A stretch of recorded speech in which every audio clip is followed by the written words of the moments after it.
दोस्तों, कभी आपने गौर किया है, जब कहीं आग लगती है, जब कोई डूब रहा होता है, जब मौत सिर पर मंडरा रही होती है, तो भीड़ पीछे हटती है। लेकिन कोई एक शख्स ऐसा होता है जो अपनी जान हथेली पर रखकर आगे बढ़ता है। और हैरानी की बात यह है कि ऐसे वाकयों में बार बार एक नाम सामने आता है, एक आम मुसलमान। क्यों? क्या यह सिर्फ इत्तेफाक है, या इसके पीछे कोई ऐसी सोच है जो इंसानियत को धर्म से ऊपर रखती है? जरा याद कीजिए कुछ हादसे। यूपी के पीलीभीत में एक कार तालाब में डूब रही थी। लोग किनारे खड़े थे, लेकिन फैसल नाम का एक मछुआरा नाव लेकर पहुंचा। उसने खिड़की तोड़ी, पानी के अंदर घुसा और मौत के मुंह से एक इंसान को खींच लाया। हरिद्वार के कांवड़ यात्रा के दौरान गंगा की तेज धार में लोग बह रहे थे। एक बार नहीं, दो बार नहीं, बार बार एक ही शख्स अपनी जान जोखिम में डालकर पानी में कूदता रहा। उसका नाम था आशिक अली।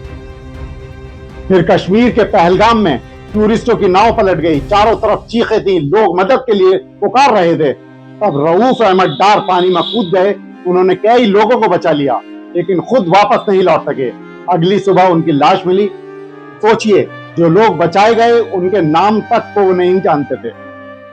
जबलपुर का बारगी डैम, नाव पलट गई। 40 से ज्यादा लोग पानी में थे। सरकारी मदद पहुंचने से पहले शेख रमजान ने अपनी कमर में रस्सी बांधी, 25 फीट ऊपर से छलांग लगाई और अकेले कई लोगों की जान बचाई। और अब दिल्ली का मालवीय नगर, होटल में भयानक आग लगी। ऊपर फंसे लोग जान बचाने के लिए खिड़कियों से कूदने को मजबूर थे। नीचे पत्थर की सड़क थी, एक छलांग और मौत तय थी। तभी एक और मुसलमान रियाजुद्दीन सामने आए। उन्होंने एक सेकंड भी नहीं सोचा, अपनी दुकान के नए गद्दे सड़क पर बिछा दिए। अपना कारोबार, अपना नुकसान सब भूल गए, क्योंकि उस वक्त उनके सामने सिर्फ एक चीज थी, इंसान की जान। और उनके साथ खड़े हुए अरमान मंसूरी, अफजल, शाहरुख, अनीस, आमिर और वसीम जैसे नौजवान बार बार उस जलती हुई इमारत में घुसते रहे, लोगों को बाहर निकालते रहे। लेकिन सबसे बड़ी बात जानते हैं क्या है? इनमें से किसी ने भी किसी डूबते इंसान से यह नहीं पूछा तुम हिंदू हो या मुसलमान। किसी ने यह नहीं पूछा तुम्हारा नाम क्या है, तुम किस जाति के हो, तुम किस मजहब के हो। क्योंकि मौत के सामने सिर्फ एक पहचान बचती है, इंसान। रियाजुद्दीन से पूछा गया, आपने इतना बड़ा नुकसान क्यों उठाया? उन्होंने जवाब दिया, ये मेरा फर्ज था, हिंदू हो या मुसलमान, भाई तो भाई होता है। नहीं, हमने कोई नहीं सोचा। हमने तो सिर्फ ये सोचा भाई इन्हें बचाओ, जो इनकी मदद है वो करो, क्योंकि समाज में यही चीज़ें काम में आती हैं। इंसानियत सबसे बड़ी चीज़ है। हमें किसी से कोई मतलब नहीं, कोई भेदभाव नहीं, कुछ नहीं। हमें मतलब है इंसानियत से। दोस्तों, मोहम्मद फैसल, आशिक अली, रऊफ अहमद डार, शेख रमजान, रियाजुद्दीन, ये लोग टीवी की बहसों के हीरो नहीं हैं। इनके नाम पर ट्रेंड नहीं चलते, इनकी तस्वीरें हर दिन अखबारों के पन्ने पर नहीं छपती।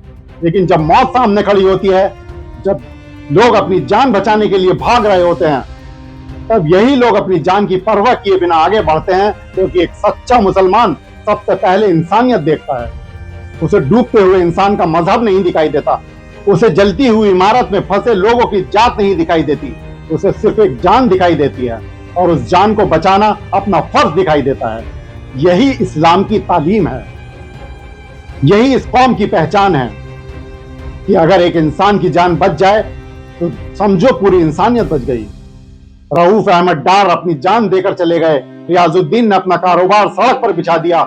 और न जाने कितने गुमनाम लोग रोज किसी की जिंदगी बचाकर चुपचाप अपने घर लौट जाते हैं। शायद इतिहास इनके नाम बड़े अक्षरों में ना लिखे, लेकिन इंसानियत की किताब में इनके नाम हमेशा सुनहरे हुर्फ में लिखे जाएंगे। सलाम है उन तमाम गुमनाम हीरोज को जो नफरत के दौर में भी मोहब्बत चुनते हैं, जो धर्म पूछने से पहले मदद के लिए हाथ बढ़ाते हैं, और जो हमें याद दिलाते हैं कि इंसानियत अभी जिंदा है। क्योंकि जब तक इस मिट्टी में ऐसे लोग मौजूद हैं, तब तक उम्मीद जिंदा है, भाईचारा जिंदा है, और हिंदुस्तान की रूह जिंदा है।